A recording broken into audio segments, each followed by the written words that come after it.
앞뒤 좌우분들과 함께 인사해 보시겠습니다. 참 잘 오셨습니다. 네, 한 번 더 인사하실 때 우리는 구원받은 백성입니다. 함께 인사하겠습니다. 네, 여러분들은 모두 구원받은 백성입니다. 네, 이 시간 주님을 예배하시는 모든 우리 가운데 하나님께서 보여주시는 놀라운 은혜와 사랑이 넘쳐나게 되시기를 소망합니다. 이전에도 크게 다르지 않았었지만 요즘에 병원에 가보게 되면, 특히 종합병원 같은 곳에 진료를 한번 보러 가게 되면 굉장히 오랫동안 기다리는 경우가 참 많습니다. 분명 접수를 오전 9시에 이렇게 예약을 해놨음에도 불구하고 실제 진료는 11시가 다 되어야지 하는 경우들이 참 많은데, 도대체 이럴 거면 내가 왜 예약을 했는지 이해를 할 수가 없고, 그래서 그것을 간호사한테 따져서 이야기를 하게 되더라도 그쪽에서 이렇게 이야기하는 그 퉁명스러운 반응 때문에 괜히 내가 이런 말 하지 말고 가만히 있어야겠다라고 생각을 하기도 하고, 또 그 이야기도 한마디 못해가지고 마음속을 끙끙 앓기도 합니다. 하지만 우리가 그렇게 오랜 시간 동안을 기다리면서도 에라이 나 진료 안 해 라고 돌아가는 것이 아니라 묵묵히 기다릴 수 있는 이유, 그러한 이유는 그 기다림이 너무 길고 지루하지만 결국 진료를 받고 나의 몸 상태를 점검하고 내 몸이 더 건강한 방향으로 나아갈 수 있도록 조치를 받게 되면 그 기다림이 결코 헛된 기다림이 아니었구나라는 것을 깨닫게 되기 때문입니다. 하나님 앞에서의 기다림도 이와 마찬가지입니다. 우리가 매일같이 나의 어려움에 대해서 호소하고 하나님께서 나를 좀 도와달라라고 애타게 부르짖지만 우리의 기도가 하나님 앞에 상달되지 않는 것 같고, 하나님께서는 나를 완전히 이제 잊어버리셨나? 내 기도에는 왜 응답을 하지 않으실까?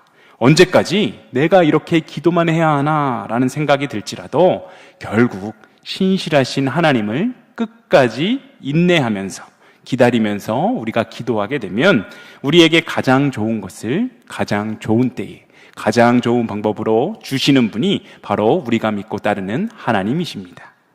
하나님의 때를 기다리며 오늘도 우리의 삶의 자리에서 하나님의 말씀에 순종하며 살게 되시는 여러분들이 다 되시길 소망합니다. 다윗을 오랫동안 괴롭혔었던 사울이 드디어 죽었습니다. 이것은 다윗에게는 너무나도 중요한 사건이었는데, 오랫동안 자신을 괴롭히던 그 강력한 원수가 죽었기 때문에 그의 인생은 이제 탄탄대로만 남아있을 것 같았습니다. 사울의 이 죽음은 다윗의 개인적인 일로 중요했던 것뿐만이 아니라 국가적으로도 아주 큰 의미가 있었는데, 이제 사울의 뒤를 이을 차기 왕, 다음 왕이 세워져야 했었기 때문입니다. 그런데 사무엘상 16장이 말하듯이 다윗은 이미 오래전에 하나님의 택하심을 받아서 사무엘에게 기름 부음을 받아 왕으로 임명되었던 그러한 인물이지 않습니까? 다윗이 기름 부음을 받던 그때에는 나이가 10대 중반 정도로 아직은 왕이 되기엔 조금 어리다라는 생각이 있었지만, 이제 시간이 지나 다윗도 장년이 되었고 기존의 왕이었던 사울마저도 죽음으로 인해서 이 왕의 자리가 공석이 되면서 다윗이 왕이 되기에 모든 조건들이 딱 맞아떨어지는 것처럼 보였습니다. 다윗은 이미 자신을 따르는 상당한 세력을 보유하고 있었고, 또한 예전부터 다윗이 왕으로 하나님 앞에 인정받았다라는 사실을 알았었던 많은 사람들의 지지를 얻으면서 이스라엘의 왕의 자리에 한 걸음 더 가까워진 것입니다. 사무엘하 2장 1절은 이렇게 이야기하는데 우리가 함께 읽어보겠습니다. 2장 1절입니다. 그 후에 다윗이 여호와께 여쭈어 아뢰되 내가 유다 한 성읍으로 올라가리이까? 여호와께서 이르시되 올라가라. 다윗이 아뢰되 어디로 가리이까? 이르시되 헤브론으로 갈지니라. 아멘. 철저하게 하나님만을 의지했었던 이 다윗은 모든 조건과 상황들이 자신을 왕으로 세우고 있다라는 이러한 생각이 들 때에도 가장 먼저 하나님께 유다의 한 성읍, 그 중에 어디로 내가 올라가면 될까요? 라고 물었고, 하나님이 헤브론으로 가라 라고 명령하시니까 다윗은 그 말씀에 순종하여서 헤브론으로 걸음을 옮기게 됩니다. 다윗은 한 걸음 한 걸음 하나님 앞에 일일이 여쭈면서 인도받는 그러한 모습을 보여주고 있는데, 한때는 자기의 목숨을 부지하기 위해 적국 블레셋으로 망명해서 살기도 하고, 하나님의 때를 기다리지 못하고 자기 마음대로 행동했다가 비참한 인생을 경험했기 때문에 모든 일에 일일이 하나님께 기도로 물으며, 하나님이 서라 하면 서고 하나님이 가라 하면 가는 그것이 얼마나 큰 복이고 은혜인지를 다윗은 아주 철저하게 깨닫고 실천하게 된 것입니다. 사울의 죽음 이후에 모든 상황들이 다윗이 왕이 되기에 충분해 보였습니다. 심지어 다윗은 이러한 상황 가운데에서도 전혀 교만해지지 않고 여전히 하나님께 일일이 물으며 자신의 나아갈 길을 결정합니다.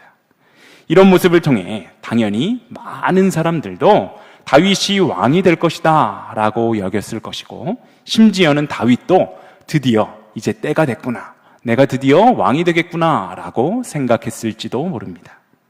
그런데 이러한 예상과는 달리 오늘 본문이 말하고 있는 다윗의 모습은 우리의 생각과는 많이 다른데, 그가 이스라엘의 왕이 되기엔 아직도 기다림이 필요했다라는 사실을 보도하고 있습니다. 본문 8절과 9절은 이렇게 말하는데 우리가 함께 읽어보겠습니다. 함께 읽습니다. 사울의 군사령관 넬의 아들 아브넬이 이미 사울의 아들 이스보셋을 데리고 마하나임으로 건너가 길르앗과 아술과 이스라엘과 에브라임과 베냐민과 온 이스라엘의 왕으로 삼았더라. 아멘. 사울의 신하였던 이 아브넬이 사울의 아들인 이스보셋, 이 이스보셋을 이스라엘의 유다 성읍을 제외한 나머지 지방의 왕으로 세웠다라고 말하고 있습니다. 다윗은 하나님께서 명령하셨던 그 유다의 한 성읍으로 올라가서 그곳에서 유다 지파 사람들의 기름 부음을 받아서 그곳에 왕이 되었고, 그곳에서 7년 6개월 동안 그 족속들, 유다 족속들의 왕이 되어 그들을 다스리게 됩니다. 하지만 유다 족속의 왕이 되었던 이 다윗은 사실상 반쪽짜리 왕이었습니다. 물론 당시의 유다 지파가 이스라엘 족속들 중에서 가장 강력한 세력을 가지고 있긴 했었지만, 그렇다고 해도 이스라엘 영토 중에 남쪽의 일부를 차지하고 있는 족속이었고, 유다 지파를 제외한 나머지 11지파는 그 사울의 아들이었던 이스보셋, 이 이스보셋을 왕으로 삼았던 상황이었기 때문입니다. 이스보셋이 다윗보다 더 많은 지파, 또한 더 많은 영토를 다스리게 된 것입니다. 사실 다윗은 오래전에 이미 왕으로 기름 부음을 받았지만 왕으로서 대접받기는커녕 사울의 위협 앞에서 오랫동안 자기의 목숨을 부지하기 위해 도망쳐 다녀야 하는 인물이었는데, 시간이 흘러서 이제 사울이 죽고 이제 정말 자신이 왕이 될 기회가 찾아오게 되었지만, 그는 이스라엘 전체의 왕이 되었던 것이 아니라 12지파 중에 단 한 개 지파, 단 하나인 유다 족속만을 다스리게 된 그러한 상황인 것입니다. 그런데 우리가 주목해 보아야 하는 것은 이 기다림의 시간 동안 다윗이 보여주었던 그의 행동입니다. 다윗은 다시 시작된 이 기다림의 시간 앞에서 하나님을 원망하거나 탓하지 않았는데, 본문 11절은 이렇게 이야기합니다. 본문 11절을 함께 읽어보겠습니다. 11절입니다. 다윗이 헤브론에서 유다 족속의 왕이 된 날수는 7년 6개월이었더라. 아멘. 이 말은 단순한 기록이 아닙니다. 다윗이 하나님의 때를 기다리는 동안 자기 자신을 지키고 자기의 사명을 충성되이 감당했다라는 것을 의미하는 것입니다. 그는 조급하게 자기 스스로가 이 힘을 길러서 자신이 통치하던 곳이 아니라 그 다른 곳을 정복하려고 하지도 않았고, 그저 하나님의 주권에 모든 것을 내어 맡겨드리며 자기 자리에서 최선을 다해 그 유다 지파를 통치했습니다. 그 어떤 농부도 씨를 뿌린 다음 날 바로 수확하려고 하지 않습니다. 비를 기다리고 햇빛을 기다리고 때를 기다리며 그 기간 동안에 잡초를 뽑고 흙을 다듬으며 충성스럽게 일하듯이 다윗이 바로 그러한 인생을 살아낸 것입니다. 우리 역시 당장 눈에 보이는 눈에 열매가 없게 되더라도 자기 자리에서 충성하며 하나님의 때를 기다리는 것이 진정으로 구원받은 자의 믿음이라는 사실을 기억하시기를 소망합니다. 고린도전서 4장 2절은 맡은 자들에게 구할 것은 충성이니라 라고 말하는데, 바로 맡은 자인 우리들이 하나님을 전적으로 신뢰하며 우리에게 맡겨진 현실의 자리에서 묵묵히 나에게 주어진 그 사명들을 충성되이 감당해야 하는 것입니다. 다윗은 통합 국가의 왕이 아니라 헤브론에서 왕노릇한 지 7년 6개월 만에 전 이스라엘을 드디어 통합하게 되고 왕이 되었는데, 그는 나라의 모든 어려움이 정리되기까지 헤브론에서 한 지파의 왕으로 7년 6개월을 또 기다렸습니다. 그 기간 동안 하나님께서는 다윗에게 걸림돌이 되거나 적이 될 만한 그 것들을, 사울의 뿌리들, 그 사울이 남겨놓았던 그 뿌리들을 철저하게 제거해 주셨는데, 사울의 남은 아들 이스보셋이 죽고 북쪽 이스라엘의 실세였던 아브넬이 죽는 등 사울의 휘하에 있던 사람들이 모두 제거되기까지 7년 6개월의 시간이 걸렸습니다. 이렇듯 하나님은 순서를 따라서 일하시는 분이십니다.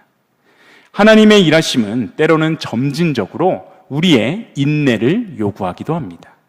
다윗은 이미 사울이 죽었을 때 바로 자신의 힘으로 이스라엘 전역을 통합한 왕이 될 수 있었음에도 불구하고 하나님께 묻고 순종하고 기다렸고, 그 기다림의 시간은 시간을 낭비해버리는 그러한 시간이 아니라 다윗을 더욱 단단하게 하나님께서 빚어주시는 그러한 시간이 되었습니다.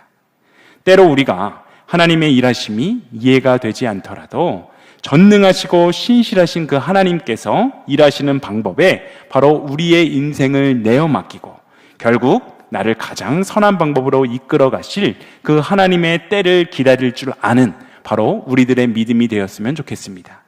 우리 인생을 내 마음대로 살아가는 것이 아니라 하나님께 항상 묻고 다윗과 같이 인내하며 하나님의 때를 기다리는 삶을 살아내시기를 소망합니다. 다윗은 10대 시절에 왕으로 부름을 받았지만 사울을 피해 도망다니면서 10년 이상의 시간을 보내고 또 헤브론에서 7년 6개월 동안 반쪽짜리 왕으로 지냈습니다. 하지만 결국 그는 인내하며 기다린 끝에 이스라엘의 통합 왕이 될 수 있었는데, 그렇다면 다윗이 유다 백성들만의 왕이 아니라 전체 이스라엘을 통합한 왕이 되고 나서는 그에게는 더 이상 고통과 고난의 문제가 오지 않고 평안한 길만이 열렸을까요? 분명한 것은 그가 왕이 되었다고 인생의 어려움이 끝나고 모든 것이 탄탄대로였던 것이 아니라 그가 이스라엘의 전체 왕이 되었음에도 불구하고 그의 인생에는 여전히 고통과 고난의 문제가 끊이지 않았다라는 사실을 우리는 기억해야 합니다. 바로 이 점에서 우리는 우리들의 인생을 떠올릴 수 있습니다. 예수를 그리스도로 나의 구주로 믿고 이미 구원을 얻은 우리들입니다. 하나님의 자녀가 되었고 하늘나라의 백성이 되었습니다. 이렇게 하나님 나라의 백성이 되는 특권을 누리고 구원을 얻었으니 이제 우리가 이 세상에서의 삶을 살아갈 때 조금 더 평안하고 좀 더 부귀와 영화를 누리며 살아갈 수 있어야 할 것 같은데, 다윗이 전체 이스라엘의 왕이 되었지만 여전히 고통과 고난의 문제가 끊이지 않았듯이 우리도 구원받은 주님의 자녀가 되었음에도 불구하고 여전히 고통과 고난의 문제가 끊이지 않는 것이 바로 우리들의 인생의 모습이지 않습니까? 예수 믿는 많은 사람들이 구원에 관해서 오해하고 있는 것들이 있는데, 구원을 우리가 죽어서 천국에 가게 해주는 그러한 티켓이다라고 생각을 하거나, 혹은 구원이 이 땅에서의 현실의 모든 문제를 즉각적으로 아주 시원하게 해결해 줄 것이다 라고 생각하는 것들입니다. 이 두 가지 구원에 대한 이해는 완전히 틀린 말은 물론 아니지만 구원에 대한 올바른 이해가 아닙니다. 우선 구원은 죽음 이후의 천국만을 이야기하는 것이 아닙니다. 물론 예수를 믿음으로 죽음 이후에 천국에 가는 것을 보장받은 것은 이 자체만으로 엄청나게 크고 놀라운 축복이면 분명하지만 우리가 예수를 믿고 구원을 받는 순간 즉시 천국으로 가는 것이 아니지 않습니까? 우리가 모두 천국을 가고 싶어 하지만 지금 당장 아니면 내일이라도 천국 가세요 라고 이야기하면 좋아할 사람은 아무도 없을 것입니다. 우리는 죽어서 천국 갈 때까지 이 땅에서의 삶을 계속해서 살아내야 하는데 우리를 사랑하시고 구원하신 하나님께서는 우리가 죽어서만 천국에 갈 수 있도록 해주시는 분이 아니라 천국에 가기 전에 이 땅에서 현실을 살아갈 때에도 우리를 돕고 붙들어 주시는 분이십니다. 바로 이것이 하나님의 크고 놀라운 은혜의 진수입니다. 구원은 천국에 가서 누리게 될 그 미래의 이야기가 아니라 오늘을 살아가고 있는 이 땅에서도 누리고 경험하는 하나님의 은혜이자 하나님의 사랑입니다.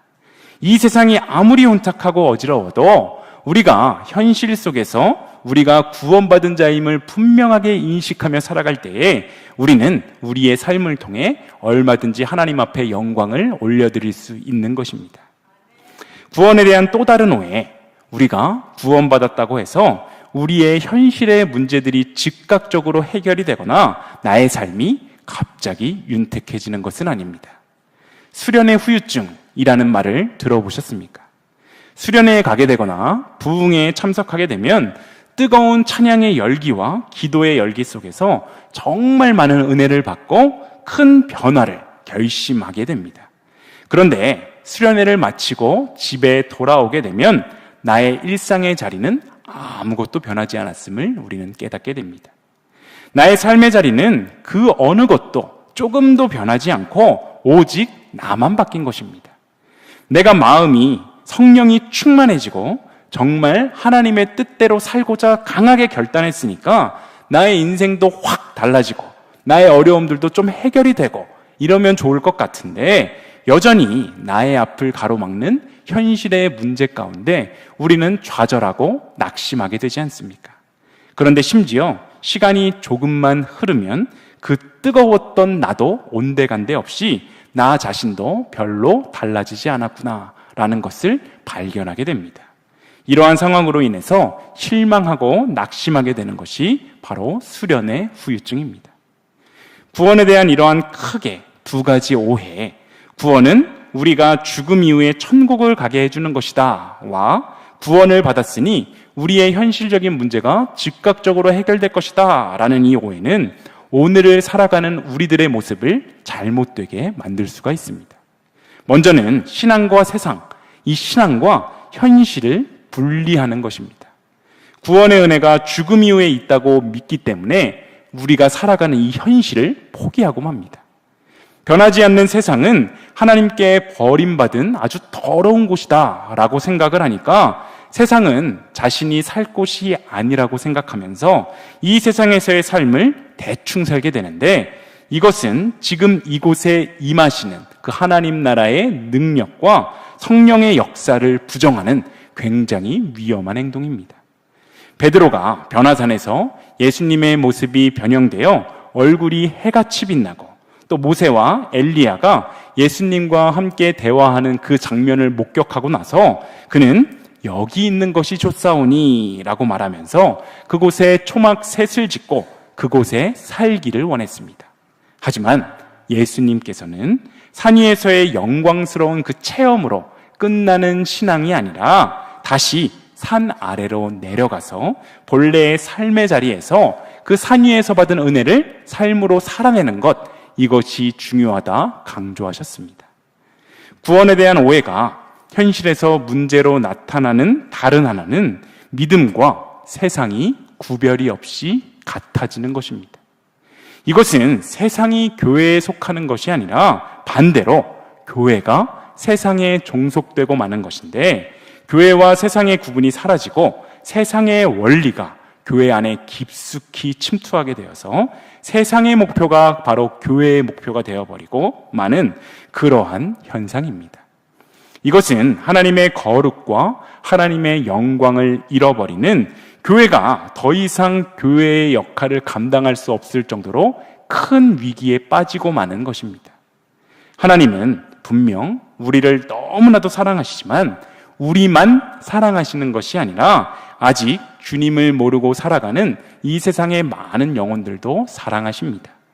그렇다고 해서 교회가 세상과 동화되어서는 절대로 안 되는데, 물론 그들을 이해하고 세상의 방식으로 그들을 배려하는 것은 너무나도 중요하지만, 그럼에도 불구하고 교회는 반드시 세상과는 구별된 존재, 거룩한 하나님의 백성들이 모여있는 곳으로 그렇게 구별되어야 합니다. 우리가 이 두 극단을 피하고 현실을 믿음으로 올바르게 살아가기 위해서는 구원의 본질이 무엇인가, 도대체 구원의 본질이 무엇인가를 제대로 이해하고 있어야 하는데, 구원의 본질은 죄에서 해방되어서 하나님과의 친밀한 그 관계가 회복되고 영원한 생명과 소망을 오늘 우리가 품고 살아가는 것, 바로 이것이 구원의 본질입니다. 그래서 우리와 하나님 사이를 가로막았던 그 죄악의 담을 예수님께서 십자가에 달려 피 흘리심으로 무너뜨리셨습니다. 성령 하나님께서 우리로 하여금 예수 그리스도를 구주로 믿게 하시고, 예수님께서 우리의 죄값을 대신 치르신 그 대속의 은혜를 우리가 받아 누리게 하신 것입니다. 하나님과의 친밀한 관계가 회복되어서 이 땅에서 우리가 영원한 생명과 소망을 품고 살아가는 것, 이것이 구원의 본질입니다. 비록 우리의 삶의 자리가 때로는 너무나도 고통스럽고 답답하고 힘들고 어렵고 앞이 보이지 않는다 할지라도, 내가 지금 살아가고 있는 현실은 하나님께서 나와 함께하고 계신, 하나님이 여전히 나와 함께하고 계시다라는 이 사실을 기억하면서 오늘도 나의 삶의 자리에는 하나님의 은총과 하나님의 사랑이 충만하다라는 사실을 우리는 반드시 기억해야 한다는 것입니다. 우리가 감히 간음조차 할 수 없는 과거에 하나님께서 우리를 이미 구원하시기로 작정하시고 자녀 삼아 주셨습니다. 그리고 앞으로 올 미래에 우리 성도들의 삶에는 영원한 천국이 임하게 될 것이고, 그곳에서 주님과 함께 영원토록 우리는 즐겁게 살 것입니다. 지금 우리가 살고 있는 이 현실은 바로 이 과거와 미래 사이에 있습니다. 그래서 우리의 현실 속에서 과거에 우리를 선택하시고 구원해 주신 그 주님의 은혜와 사랑을 깨닫고 감사할 수 있게 되는 것이고, 다가오는 미래에 하나님 나라에서 누릴 영광을 사모하며 기다리며 살아갈 수 있는 것입니다. 우리의 현실은 우리를 향하신 하나님의 계획과 은혜가 실제로 이루어지는 하나님의 역사의 현장입니다. 또한 우리의 현실은 앞으로 이루어질 새 하늘과 새 땅, 저 영광스러운 천국을 바라보는 시간과 장소이기 때문에 우리는 절망 가운데서도 소망을 품고, 고통 가운데서도 회복을 바라며, 비참함 가운데에서도 영광을 바라보며 살아갈 수 있습니다. 오늘 본문의 다윗은 유다의 왕이 되었지만 이스라엘의 통합 왕이 되기 위해 계속해서 한 걸음 한 걸음씩 전진했어야 하는데, 바로 우리의 삶도 마찬가지입니다. 우리도 이미 하나님의 자녀이고 영광스러운 하나님 나라의 백성이지만 아직 완전한 영광의 때에 이르지 못했습니다. 그렇기 때문에 지금과는 비교조차도 할 수 없는 영원하고 완전한 영광의 나라를 향하여 우리는 매일의 삶 가운데 한 걸음씩 한 걸음씩 전진해야 하는 것입니다. 이미 받은 은혜를 기억하며 이 땅에서 참된 평강과 안식을 누리는 우리의 삶이 되기를 소망합니다. 구원을 받은 우리가 죽음 이후에 천국만을 품으며 소망만을 품고 살아가는 것이 아니라, 오늘을 살아가는 삶의 자리에서도 구원의 은혜를 통해 쉼과 회복을 경험하는 우리들의 인생이 되어야 합니다. 이제 우리에게 필요한 것은, 우리의 몸은 이 땅에 있지만 우리의 마음과 시선이 하나님께서 계신 그 하늘을 바라보는 것입니다. 우리의 손은 나에게 주어진 삶의 자리에서 최선을 다해 분주히 움직이는 동시에 마음은 영원한 하나님께 두며 살아가는 것입니다. 그리할 때 우리는 현실에 닥치는 고난 앞에 좌절하지 않고 소망의 하나님을 붙들 수 있게 되고, 현실에 만족하며 안주하며 게을러지는 것이 아니라 하나님께서 부어주시는 거룩한 소망을 붙들고 사명을 감당하며 살아갈 수 있게 됩니다. 믿음의 능력으로 오늘 한날의 삶, 또한 주님 나라 가는 그날까지 이 땅에서의 삶을 거룩하고 영광스럽게 살아가며 하나님이 부어주시는 참된 평안을 누리며 살아가는 일신교회 모든 성도님들이 다 되시길 간절히 소망합니다.